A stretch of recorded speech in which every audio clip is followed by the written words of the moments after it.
one and a two and a 1, 2, 3 and...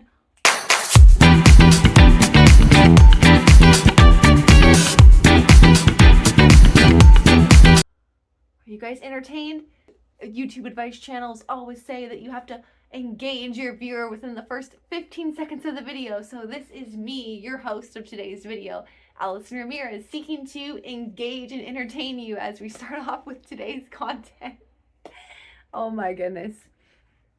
Gosh, hi everybody. For those of you who don't know me, I am Allison Ramirez. I am a Christian author, editor, and content creator. And I am really trying to grow on YouTube, and it is pretty rough. It's not easy. And I'm just going to be totally transparent. It's hard when you spend so much time creating a video and then you only get like 15 people watching the video. And there's so much amazing content on there from like very well-established YouTubers, and they're like, today I'm going to tell you the never before seen advice and tips on how to grow your YouTube channel. And you try to do every single one and it's still so hard. So anyway, that was one of them. I hope that you were laughing or smiling or entertained as we kicked off today's video. But anyway, into the actual content now. I have been on this channel now for actually 4 years, but I've only recently started getting serious in the sense of I've been actually trying to post weekly, if not even twice a week. I know, very ambitious of me. I'm doing my best and trying to just increase the energy of the videos, the thumbnails, the content, all that good stuff. But all that to say that I am starting off with a series of videos that I hope will continue on for about the next 2 weeks or so.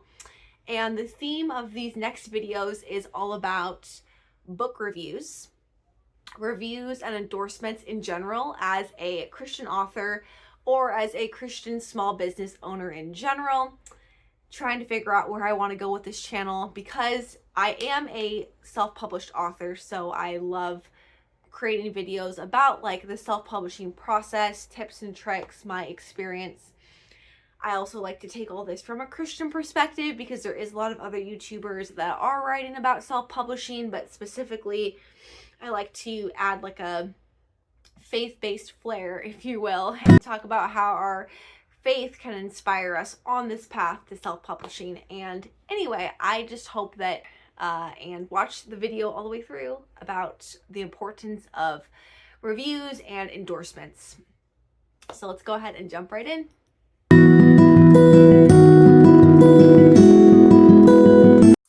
So book reviews, why do they matter? Well, if you are a new author and nobody has ever heard your name before, how will they ever know if your book is worth them reading, let alone even buying to begin with, if they have no idea whether this book is any good?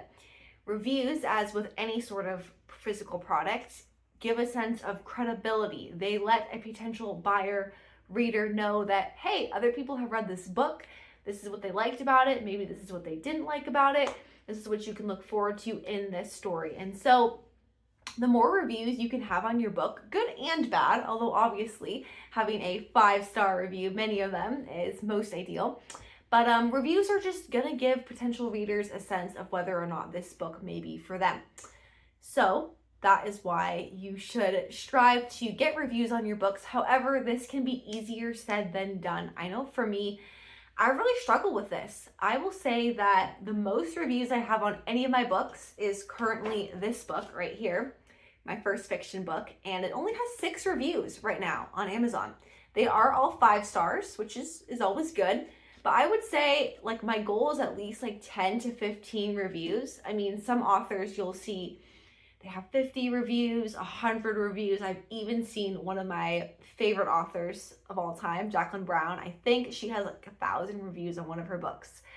That would be a huge stretch goal for me. But if I could even get 10 to 15 at this point, especially if they're 4 or 5-star reviews, that would be great. But this book here has about 6 reviews right now. I think on Goodreads, there's like 9 reviews. Goodreads and Amazon are both interesting because sometimes you can just like give the book a rating, but not actually review it. Like you might just click 5 stars, 4 stars, or you could actually go into depth on why you gave the book that particular review. This is my other book. This is actually the book that's been out the longest. This book is coming up on its 4-year anniversary next month, and it only has, I think, 3 or 4 reviews on Amazon. So it's tough, and it's not for lack of trying. Like, on my newsletter, I'm always, sharing about my books, and I always put on there, if you have read this book and enjoyed it, please leave a review. I always link, where they can go to leave the review, instructions on how to do the reviews. I have also shared many times on Instagram. Now I'm sharing here on YouTube that, readers underestimate the power of a review. And even if you're reading on Kindle, I think when you get to the end of the book, it even pops up and says would you like to review this book? So it gives you an option right there. Obviously, if you're reading a physical copy, you would have to actually go and, log on to Amazon. You have to go to the books page on Amazon, scroll down where it says you want to leave a review. It's a little more, I guess, in depth, but even then it's not that terribly hard. And then I have as few as 1 review, I think, on a few of my books. And so I would just implore you all, if you are a writer or a reader, to please, please, please leave a review. It really means a lot. And so yeah, you can leave them on Amazon. You can also leave them on Goodreads. You can also, I know that myself, if I have been given a positive review, I will often reach out to that reviewer and ask if I can use that review on my website. So if you have a page where you present your books on your website, which I highly recommend, you can put, reviews on there. It's really helpful if you have, nowadays, because of AI technologies, I guess it's getting easier to fake reviews.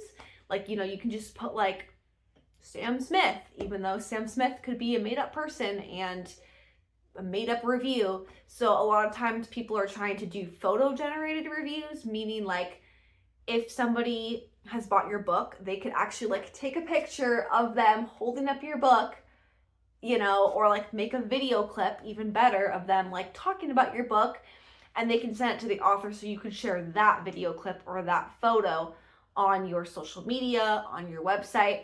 Trying to get verified reviews, and then just not being afraid to share those reviews. I see reviews as a celebration of a book. It's that credibility. It really just fills your heart with a sense of joy knowing that real people have read your books and they have resonated with them in some way. And if for some reason you get a negative review, seeing whether or not that is a credible review. Maybe the person left a 1-star review and they're there are so many grammar and spelling errors in this book, and maybe you're actually, yeah, there was. And you can go back and fix and make the changes. Or maybe someone's just really just hardcore hating on your book for whatever reason, and it's just everybody else loves it, but this one person just doesn't like it for whatever reason. It happens, right? We're all entitled to our own opinions.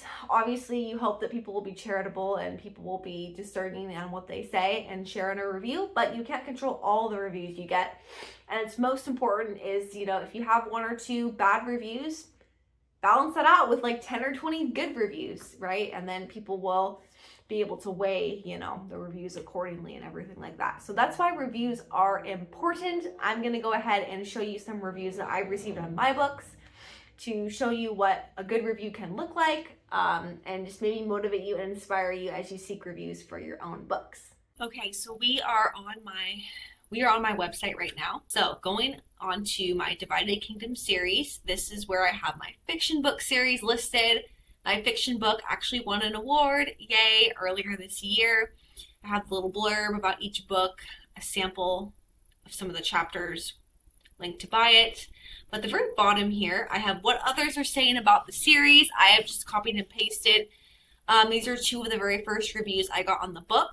So you can see that neither of these are verified purchases. Otherwise, they would have a verified purchase across the top.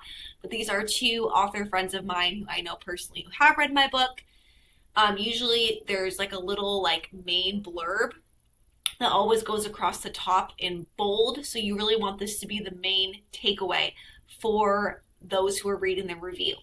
Make it engaging. This person says, great message is told through engaging fiction. The second reviewer says, I didn't want it to end and want more from this author.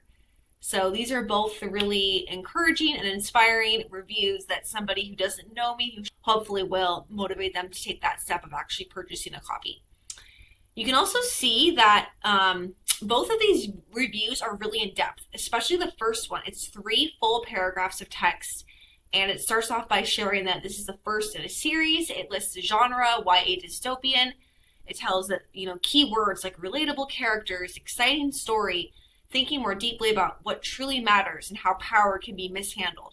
So already in the first couple lines, you get a sense of like the genre, you get a sense of some of the key themes. And then the reviewer here actually goes into a detailed description of a particular scene in the story with my main character, Adeline. Appreciate her love for stories and leisure. In a world so bent on constant advancement and progress, it is a telling message for us that both work and play are necessary for a thriving culture.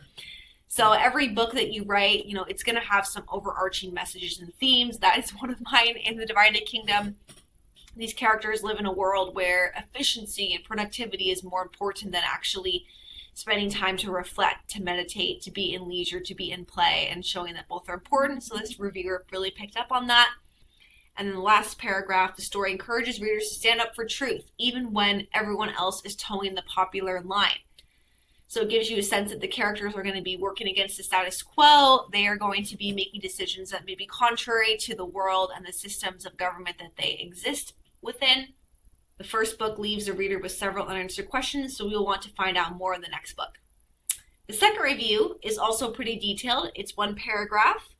And this person, I like that she mentions that she was an advanced reviewer. I received a downloaded copy of this book and I am leaving an honest review. That's also helpful too. It just shows that, she wasn't being coerced or bribed to say anything in this review. That's something to keep in mind, that you never want to pay someone to leave a review, or you don't want to bribe them with say, well, if you leave me a 5-star review, I'll give you this. You can give incentives to your readers, but the incentives have to be for them to leave an honest review. So you tell them, leave an honest review. And even if they leave a 3 or 1-star review, whatever incentive you have promised them, you will still hold up on your end of that arrangement on that. So that's really one of the more ethical ways that you can handle reviews. Never pay someone to give you a 5-star review. So she talks about that she hasn't really spent much time in this particular genre, but the main character really drew her into the story. And she found herself wanting to beat a few people up for the main character. So this is good, showing that the main characters, you really want to root for them. You really want to get invested in them, which is what you want in a good story. Vibrant imagery, well-crafted characters. The story moves along at a steady pace. And then I love the ending. It's so sweet. She says, I immediately wanted the next in this trilogy. Great read from a promising young author. Alison Ramirez has found her calling.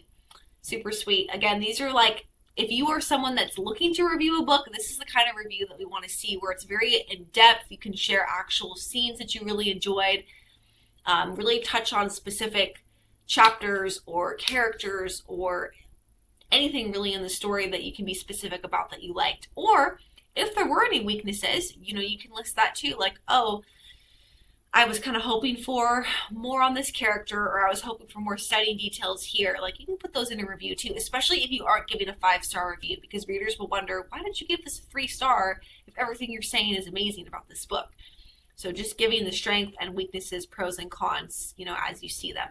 Oh, should I dance out of this video frame like I started in this video frame?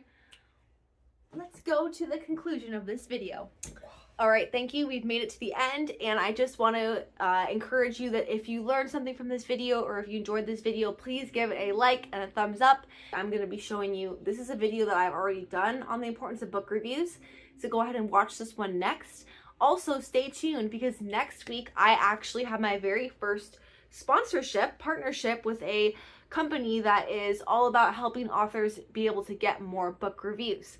So this is an actual organization. I'm going to have a discount code that you can use to join up with this group. So stay tuned for that. That is going to be in my next video coming up. So thank you for watching. God bless. Bye for now.